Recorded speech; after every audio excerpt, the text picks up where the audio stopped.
There's a beautiful story from the history of Al-Andalus, where the Khalifa at the time, he wanted to find someone to marry his daughter. And the Khalifa, he doesn't just want, anyone to, it was his son. He didn't want just anyone to marry his son. You want to find the best girl available. So he made a proclamation in the city of Cordoba. He said, if there is a family who has a girl that's of the age that's ready for marriage, meaning maybe, 16, 20 years old, put a candle in your window tonight. And she's ready for marriage, and she has memorized the entire Quran. Put a candle in your window tonight. They said the entire city was lit up that night.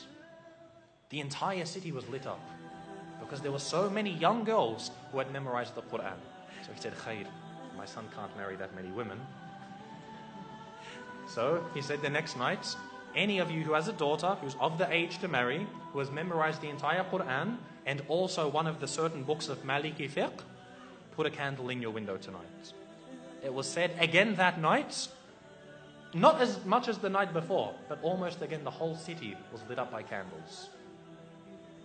I would dare to say that if we were to ask about our entire ummah today, to have one girl who's of the age to get married, who has memorized the entire Quran and one of the books of Maliki fiqh, khalas, any book of fiqh, we would not have a single candle in our windows tonight.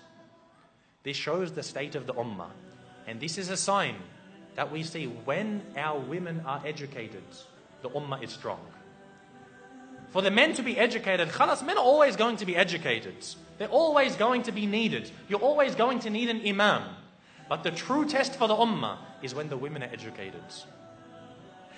You see today, most of our women, some parts of the world, the women can't even go into the masjids. They won't even have a space for them in the masjids, let alone educating them. You find, khalas, she knows how to cook and clean, perfect, mashallah, this is all we need. No, they must be educated. This is why Andalus, it was seen as a high time for the ummah to know about Islam. No, I'm not saying for her to go to university and study liberal arts and accounting. I'm talking about Islam. To come to the Islamic centers and to know her religion.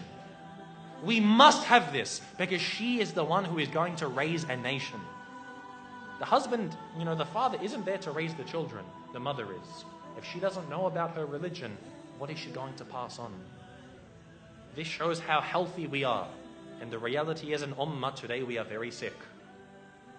The women know nothing about Islam and our men are very uneducated. So we have to turn this around.